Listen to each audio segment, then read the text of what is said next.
Hi, folks. So, today we will be looking at the editorial of this Economic Times newspaper of 10th January, and we don't have much economic related editorial for today, but just for reading sake, we'll be going through this editorial. So, welcome to Dawn, Conditions Apply. How Trump's and Musk could flesh out their welcome high-skilled, stay-away illegals H-1B plan.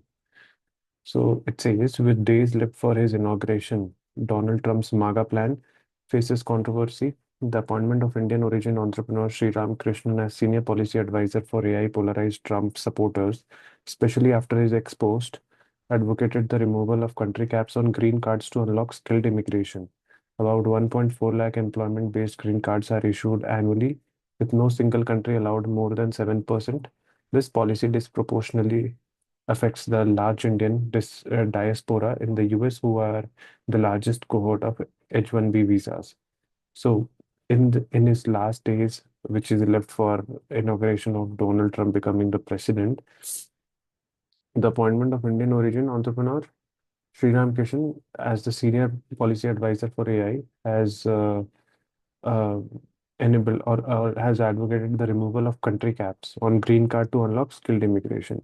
So around 1.4 lakh employment-based green cards are issued annually, with no single country allowed more than 7%. So this policy disproportionately affects the large Indian diaspora in the US, who are the largest cohort of H-1B visa. So in terms of H-1B visas, we are the largest holder, and in 1.4 lakh, only the 7% will be allocated to each country. The demand for skilled labor in the US remains high, as shown by 4.7 lakh H-1B registrations by American employers for fiscal starting October 1, far exceeding the annual cap of 85,000. A lottery determines successful candidates. Yes, though cap exempt H-1B visas are available for institutions like university and government research organizations, the numbers are believed to be fewer. Krishnan opened a Pandora's box, and the argument shifted to claims that H-1B visas represent cheap labor that takes away American jobs. Elon Musk went on a warpath defending the need for skilled immigrant labor, but admitted that the H-1B system was broken and needed major reform. Trump, voicing his opinion that he always liked H-1B visas, sent ripples across his MAGA base. So they're saying that H-1B visas are preferably opted for the cheap labor which are coming from different foreign countries. And Elon Musk told that there needs to be a major reform in this policy, H-1B system, visa system policy.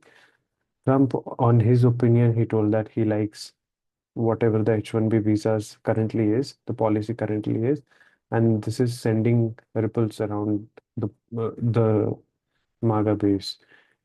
India emphasizes that skilled professional mobility is vital for India-US ties, benefiting both nations. It allows companies like Amazon, Microsoft, Google, and Tesla to hire skilled talent, and Indian companies like TCS, Infosys, Wipro, and HCL to service their clients on site in the US. So, a National Foundation for American Policy, NFAP, study revealed Tesla's significant rise in H-1B approvals in FY24, with 742 petitions for initial employment, double its fiscal 23 total, and it's 1,025 for continuing employment, also known as visa extensions. Smaller tech firms and other sectors such as healthcare also rely on Indian H-1B holders. Indian origin doctors are crucial in rural American hospitals, with India being the top source of immigrant physicians and surgeons. According to Migration Policies Institute of the 9.87 lakh doctors in the US, 26.5% are immigrants and 59,000 are Indian, representing 22% of all immigrant doctors.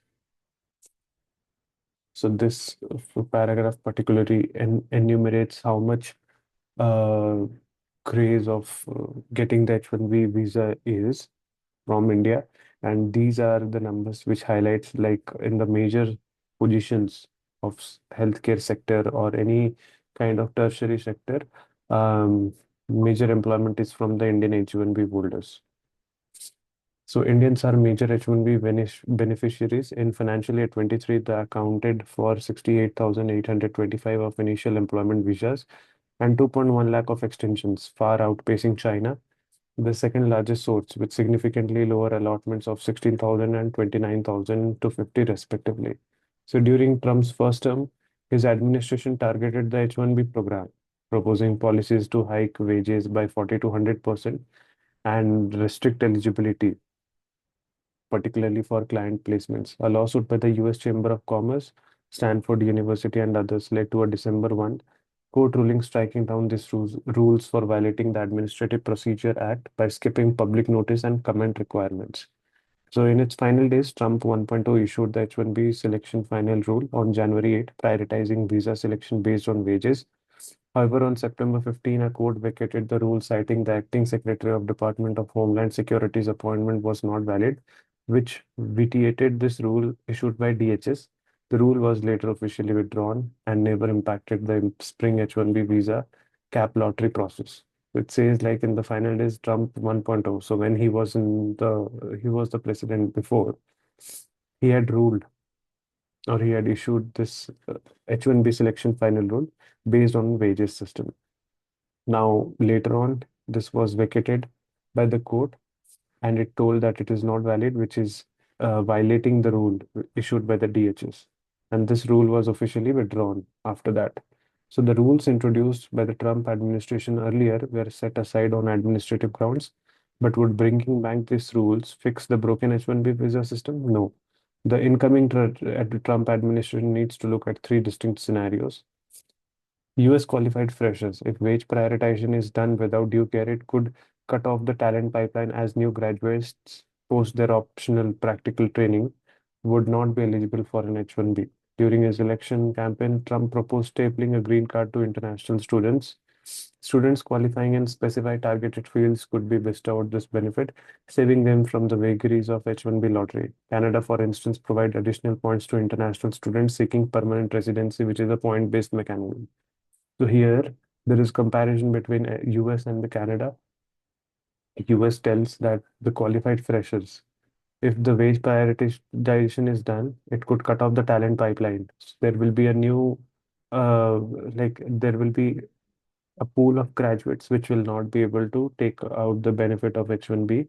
And during his election campaign, he told that stapling a green card to international students will be will be one of his motive.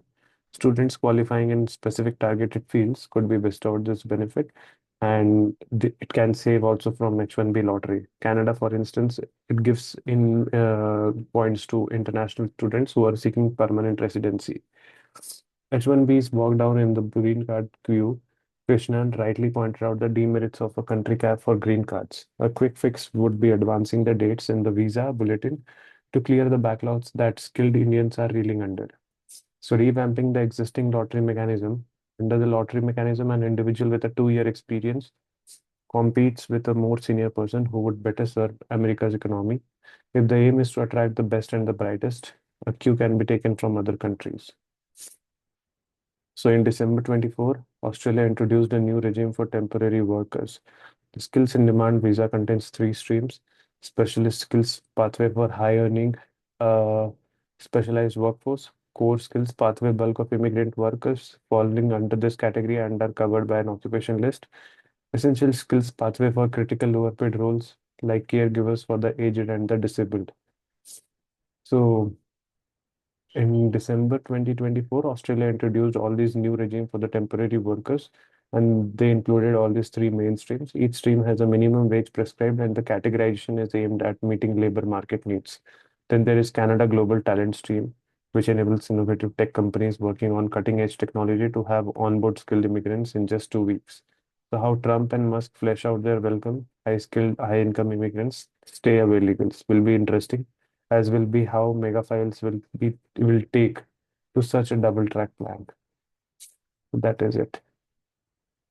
Thank you.